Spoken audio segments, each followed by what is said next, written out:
shit. Yo. Yo, that muted thing again, bro. I have to do a whole lot of cutting this out. Yo. No. Okay, cool. Look, I just introduced this, right? It's a whole lot. This view is actually work, my boy. Feel me? Now we got that, right? That's the title. We hopping into these comments. Damn, I have to reintroduce it, man, because of, you know, the whole muted thing, bro. That shit, I'm so not a fan of that. That shit is so pisses me off. Okay, it's the first comment, brother. I'm 47 and have been working. Wait, I'm 47 and have been working. That's a long one, bro. I'm 47 and have been working for over 30 years. It's been a downhill slide since day one. I worked harder and harder for less and less. I generated tremendous wealth for Nepo babies. Oh my god, that's it, right? That's what we generate wealth for. Boomers and other privileged classes. Having been raised in poverty by a couple of violent, abusive addicts. What chance did I really have? Anyways, as always, I am employed. But I stopped trying. I live in a car. Damn. I could give all my income to a landlord, or I could enjoy my time and have food and entertainment. This video sums up, This video sums it all up pretty well, and I remember every step of the path. Here from the 80s, bro. Like almost all our problems, it's a conservative mentality at the heart of the issue. They worship wealth and power. The elite of both parties might as well be the same. But the voters are not. Conservative policy is what greases the funnel.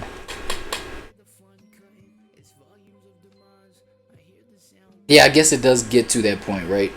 But somebody will be like, yo, I give up trying. Because it does get clear and clear the older you grow, bro. That you're just making somebody else rich. You know what I'm saying? And it's to a point where you ask yourself, yo, to what end? You understand what I'm saying? It's like, yo. But then, yo, just throwing everything out like that. But, yo, you say you've been living like this since the 80s. Since the 80s. So you probably might be thinking, yo, there's no point in me being ambitious. No dreams for me to, you know, aspire toward. Nothing really for me to go and get out there. You know what I'm saying? I don't know. I'm just probably at a point where I'm still young, so I cannot like just throw everything at, you know, living in my car and then that's it. You know what I'm saying? At the end of the day. Man, that Elon Musk cameo on Big Bang is so cringe now. I didn't even know the guy was on Big Bang Theory, bro. I mean, I've seen a couple of appearances, like even Hollywood appearances from him. Never knew he was on the Big Bang Theory, dog. And the Big Bang Theory was one of my favorite, you know, comedies to watch. It is indeed a brave new world of tech. We are trying to compensate the pain of our meaningless lives with the endless simulation and dopamine spikes derived from social media. And I feel like, you know, that whole dopamine spiking thing and you being excited by the whole thing, it's just to numb out you realizing what's really going on. Boom. And that's the whole data collection system that they're on. All they're doing is just collecting data to sell to other people, to sell to the highest bidder. You know what I'm saying? So, yo, that endless overstimulation of the dopamine spikes, hey, that's the devil, bro. But we get even more depressed and anxious in the process as a result of comparing ourselves and our lives with others constantly. And again, bro, like that's the whole trap. Because, look, I was pointing out the convenience of new technology, right? The fact that the days of old, we saw a need for the technology that we have right now. Since the days of old, you know what I'm saying, we saw how life could change for the better in us having whatever it is that we have today. You understand what I'm saying? But then at the same, like, look at the invent, like with the invent of the cell phone, bro, the cell phone. You know what I'm saying? Communication is better, it's faster, much more effective. You feel what I mean? But then as a result, it's like it's these phones that like that's the platform on which we compare ourselves to one another. You see what I'm saying? Granted that obviously these you know, tech, you know, this new technology within which we compare our lives, it's hosted on these phones, on these cell phones. Why couldn't it be, you know, hosted on your television? Maybe, you know, a screen on your fridge. And then that's where social media is. Leave the phones alone, right? But it's like, yo, we need to get at them, you know, in the palm of their hands, in the, you know, within their pockets reach. We need to be like in these people's minds, bro, controlling them at every step of the way, bro. No. Yeah. Bad shit. The video essays discussions are so necessary to have, especially in the political climate.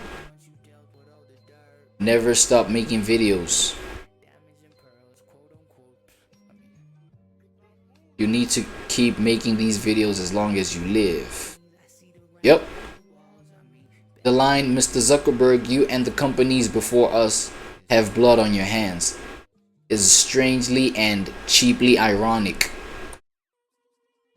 Seeing that line is apparently coming from Lindsey Graham, who has enough blood on his gleeful hands for 10 Zuckermans.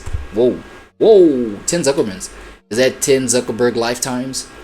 Obviously, bro, it gets to a point where it's like the elite play this little game where no, he say, she say, no, it's his fault. It's that, because at the end of the day, they're humans, bro. They will have these things where their agendas self-serve them. You know what I'm saying? It self-serves them to a point of the craziest detriment of, you know, people, right? People's lives. To a point where, yes, it could very much is blood on your hands, sir. You know what I'm saying? Also with this whole advent of the glasses, right? The glasses that are like camera lenses and things like that, right? Where people that even create content, where they may be, you know, female content, where they following around females, or, you know, I don't know, looking up females' skirts, or I don't know, bro. But just like filming people with these glasses without people knowing. Things like that could be like blood on a tech inventor's hands. You know what I'm saying? Provided the negative outcomes of how these glasses are used. I'm not saying these glasses are negative in themselves, right? They're not bad. It's new technology that could be used constructively, provided they're in the right hands. You know what I'm saying? At the end of the day, it's like, yo, whose hands these things are in, including these billions and these companies and these systems that are run by these, you know, tech giants. It's like the hands of these tech giants, bro. Like how pure are they? You know what I'm saying? Because at the end of the day, they are human. They will have that aspect of twisted self-preservation, and it will show. You know what I'm saying? Through their status, their image, their reputation too. No, not their reputation, but their image, their public image. You know what I'm saying? So it ends up being a what? He say, she say. Like his sins are worse than mine. His sins are da da da. You'll always see human degeneracy from these guys. These guys are not gods, right? As a 77-year-old, I found your video brilliant. You have accurately and succinctly described our past and present reality. All the work you have put into this piece is worth it. You give me hope in your generation who is paying the price for all the mistakes that have been made and continue being made daily. Normally, I find background music to be annoying and distracting, but I didn't even notice it until halfway through. Well done. You have gained da da da. Okay, good work, bro. Good work, Voltageist. Don't forget that the golden age from 1940 to 1980 didn't happen in a vacuum. Europe and much of Asia were literally rebuilding from rubble after catastrophic wars. Meanwhile, the US came out untouched and on top. It's a lot easier to build a massive middle class when your country isn't destroyed and you're benefiting from the cheap labor. Okay. And outsourced production abroad. The prosperity wasn't just talent, but sheer luck and global advantage. That's an interesting point right there.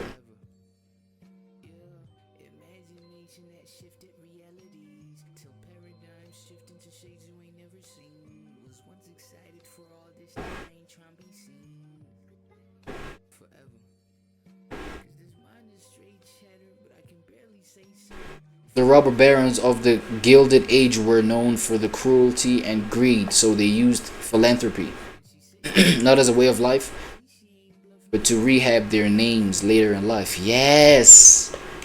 Isn't that another thing about it? That philanthropy is actually used as a way to clean up their own names and their old, their old deeds. So it's like a karmic cleanup, basically. Yo, y'all know, y'all have heard the people that are associated in the infamous EP files. You know what I'm saying? The EP files. You know what I mean?